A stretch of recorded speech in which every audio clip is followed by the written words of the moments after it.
శ్రీ గురుభ్యో నమః. శ్రీ మహాగణాధిపతయే నమః. మనకి సంబంధించినటువంటి 9 విషయాలు చాలా గోప్యంగా ఉంచాలి అని. ఇవి ఎవరికి బయటికి వెల్లడి చేయకూడదు. ఆయుర్విత్తం గృహఛిద్రం మంత్రమౌషధ సంగమౌ దానమానావమానాశ్చ నవగోప్యా మనీషిభీః. ఆయుర్విత్తం మొట్టమొదటి ఆయుస్సు. చాలామంది అడుగుతుంటారు, మీ ఏజ్ ఎంత అండి, ఎన్నేళ్ళు, మీ డేట్ ఆఫ్ బర్త్ ఎప్పుడు, మనం వాళ్ళు చెప్పేస్తుంటారు, నాకు ఎన్నేళ్ళు వచ్చాయి, ఇలా ఉన్నాను. ఎందుకు? మన ఏజ్ గురించి, మన వయసు గురించి, మన డేట్ ఆఫ్ బర్త్ గురించి ఎదురువారికి ఏం అవసరం? ఒకరి బర్త్ డేట్ గురించి ఇంకొకరికి అవసరం లేదు కదా. తర్వాత ఒకటి అవసరం లేని విషయము ఎదురువారికి. శాస్త్రం కూడా చెప్పకూడదు, వయస్సు చెప్పకూడదు అన్నది. ఎందుకు చెప్పకూడదు?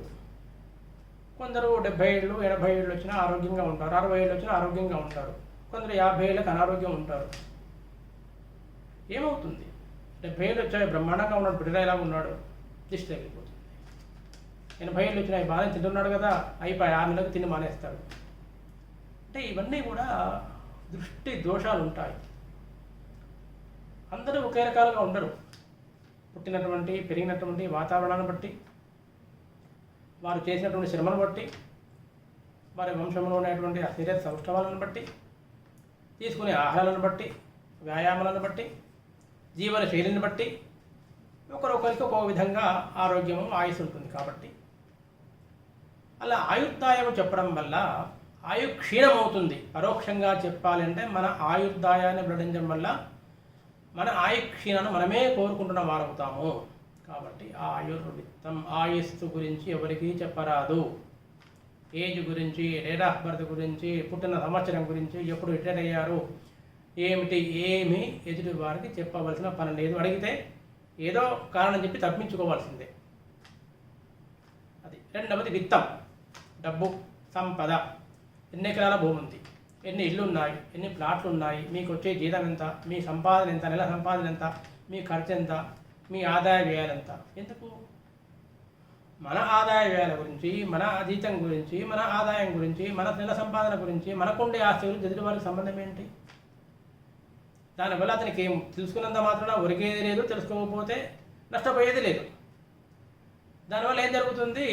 ఆయుస్సు వల్ల ఏ విధంగానైతే నష్టం జరిగిందో, ఓహో ఇంత ఇన్కమా, ఇంత ఆస్తి పెట్టుకుని ఇలా జీవిస్తున్నాడు ఏంటి, ఇంత ఇన్కమ్ కూడా లేదు, ఇలా జీవిస్తున్నాడు ఏంటి, అలా అయినా కష్టమే, ఇలా అయినా కష్టమే. కాబట్టి సంపాదన గురించి, ఆయుర్విత్తం, ఆయుస్సు గురించి, సంపాదన గురించి ఎవ్వరికీ చెప్పరాదు, రహస్యంగా ఉంచాలి. గృహఛిద్రం. ఒక ఇళ్ళ తర్వాత అనేక సమస్యలు ఉంటాయి.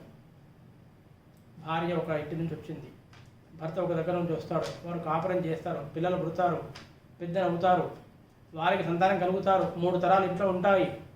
ఒక తరానికి ఇంకో తరానికి భావాల్లో తేడాలు ఉంటాయి, ఆలోచన తేడా ఉంటుంది, ఆచరణ తేడా ఉంటుంది, అలవాట్లు తేడా ఉంటాయి. పై తరం వాడికి కింద తరం వాడికి అలవాటు కుదరకపోవచ్చు, ఈ తరానికి అలవాటు కుదరకపోవచ్చు, కోరికలు వేరే ఉంటాయి. కాబట్టి సమస్యలు వస్తాయి. ఈ సమస్యలన్నీ కూడా పక్క వారికి, బయట వారికి, ఎదురు వారికి, తెలిసిన వారికి, మా ఇంట్లోలా, మా కొడలిలా, మా కొడుకులా, ఎందుకండి? దానివల్ల ఏమవుతుంది? మీ ఇల్లు పలచన అవుతుంది, మీరు పలచన అవుతారు, మీకుండే వాల్యూ పోతుంది. గృహఛిద్రం. ఈ గృహఛిద్రం గురించి అంటే ఇంట్లో అసమానతలు ఉన్నా సరే 10 మంది మెచ్చే విధంగా ఏ విధంగా జీవించవచ్చు, ఎవరు ఆదర్శ పురుషులు అనేది నేను తర్వాత ఇంకో వీడియో చేస్తాను, దాంట్లో ఆ వివరం చెప్తాను, ప్రయత్నం చేస్తాను. గృహఛిద్రం. ఇంట్లో ఉన్న సమస్యల గురించి ఎవరికి చెప్పకూడదు. మంత్రం. ఏదో జపం చేసుకుంటాం, ఒక పారాయణ చేస్తాం, ఏదో ఒక మూలమంత్ర జపం చేస్తాం, ఎవరో గురువు గారు, ఒక మహర్షులు, ఒక పీఠాధిపతం, మఠాధిపతం మనకు ఏదైనా మంత్రోపదేశం చేస్తాడు. లేదు మనమే, మన తండ్రి గారే, మన తల్లిగారు, మన పూర్వీకులు, మన తాతగారు వంశపారంపర్యంగా ఏదో ఒక మంత్రాన్ని జపిస్తూ ఉంటారు, వంశపారంపర్యంగా మనకు ఆ మంత్ర జపం చేస్తుంటాము. ఇటువంటి మంత్రము ఏం చేస్తున్నాము చెప్పకూడదు. మేము రోజు ఇంట్లో తప్పకుండా లలిత సహస్రనామ పారాయణం చేస్తాను, ప్రతిరోజు మేము విష్ణు సహస్రనామ పారాయణం చేస్తామండి. చేసుకో, బయట చెప్పడం ఎందుకు? దానివల్ల ఏంటి అంటే మనం చేస్తున్నాను 10 మంది తెలవాలా? మనము ఈ విష్ణు సహస్రనామం పారాయణం చేస్తున్నాము, లలితా సహస్రనామం పారాయణం చేస్తున్నాము, రోజు ఇంట్లో అభిషేకం చేస్తున్నాము, అర్చన చేస్తున్నాము, తెలియవలసింది ఎవరికి చేస్తున్నాము ఆ భగవంతుడు తెలియాలి, కానీ పక్కవాడికి తెలియవరకు కాదుగా. ఆ విలువ పోతుంది, పవిత్రత తగ్గిపోతుంది, ఫలం అనేది తగ్గిపోతుంది. లలితా సహస్రనామం చేస్తున్నాము అంటే లలితా సహస్రనామము చేస్తున్నాము అనే సంగతి లలితాదేవికి తెలియాలి, ఆవిడ మనకు ప్రసన్నురాలు కావాలి. విష్ణు సహస్రనామం చేస్తున్నామంటే విష్ణు సహస్రనామంలో శ్రీ మహావిష్ణువు మనకు ప్రసన్నం కావాలి. ఇంట్లో అభిషేకం చేస్తున్నామంటే ఆ రుద్రుడు పరమేశ్వరుడు మనకి అనుగ్రహాన్ని ఇవ్వాలి. ఏదైనా ఒక జపం చేస్తున్నామంటే ఆ జప అధిదేవత మనకి అనుగ్రహాన్ని ఇవ్వాలి. అంతేగాని దీనివల్ల వారికి చెప్పడం వల్ల వారి మనకి అనుగ్రహం ఇస్తారా? కాబట్టి ఆ మంత్ర బలము శానిటీ పోతుంది. కాబట్టి చేసేటువంటి మంత్ర జపము పూజలు ఏవైనా సరే బయటికి చెప్పరాదు. ఔషధము, ఏదో ఇబ్బంది వచ్చింది, ఒక ఔషధం వాడడం, ట్యాబ్లెట్స్ వాడడం, పలానా ట్యాబ్లెట్ వాడడం తగ్గిపోయిందండి, ఇలా నొప్పి తీసేసడిపోయింది, ఎందుకు? అది వారికి ఎందుకు చెప్పడం? మనకేదో శారీరక ఇబ్బంది వచ్చింది, పంట నొప్పో కాలు నొప్పో ఏ నొప్పో వచ్చింది, డాక్టర్కి వెళ్ళాము, ట్యాబ్లెట్ రాసి ఇచ్చాడు, వేసుకున్నాము, అయిపోయింది.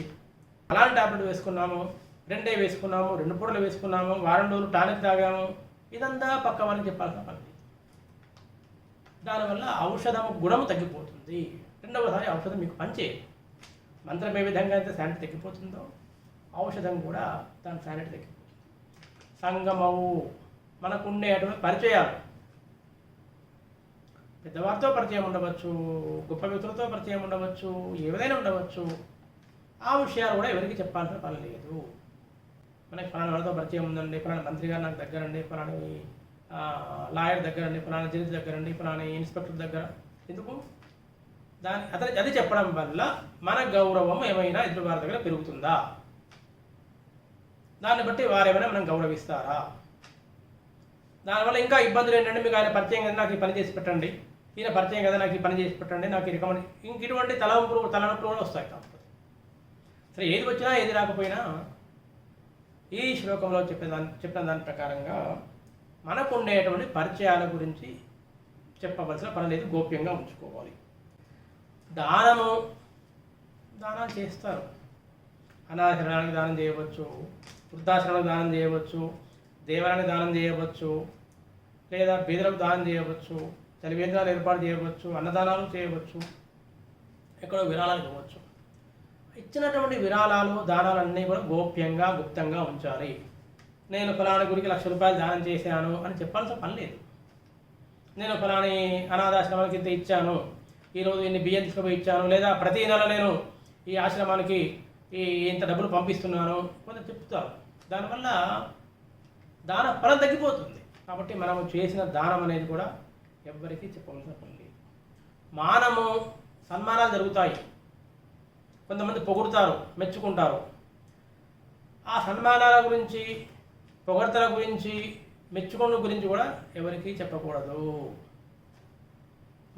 అవమానము, ఎవడో తిట్టాడు, కోప్పడ్డాడు, మన భాష మనం కోప్పడ్డాడు అనుకుందాము, మన తండ్రి గారే మనం కోప్పడ్డాడు అనుకుందాము, ఆ విషయం తీసుకెళ్ళి ఏదో ఫ్రెండ్కి మా నాన్న కోప్పడ్డాడురా అని చెప్తే లాభం ఏంటి? నీ తప్పుంది కాబట్టి కోప్పడ్డాడు, నీ విలువనే పోతుంది. బాస్ కోప్పడ్డాడు ఆఫీసులో, నువ్వేదో తప్పు చేసి కోప్పడ్డాడు అంటారు. కాబట్టి అవమానాలు జరుగుతాయి, దానికి ఉంచుకోవాలి, అంతేకాని అవమానం చెప్పకూడదు.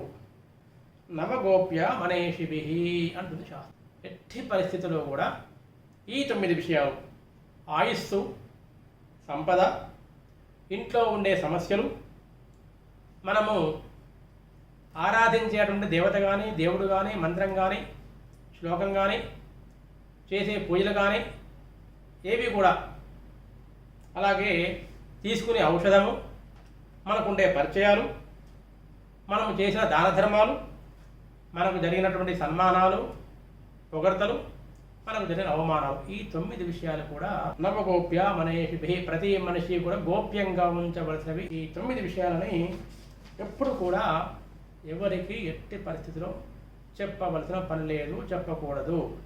దానివల్ల దాని ఫలం తగ్గిపోతుంది, కొన్ని విషయాల్లో ఇబ్బందులు కూడా వచ్చే అవకాశం ఉంటుంది.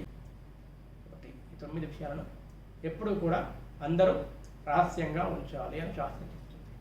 మీకు కనుక ఈ వీడియో నచ్చినట్లుంటే అందరికీ షేర్ చేయండి, లైక్ చేయండి, కింద కామెంట్ పెట్టండి. ఛానల్ని సబ్స్క్రైబ్ చేసుకోండి. ధన్యవాదములు.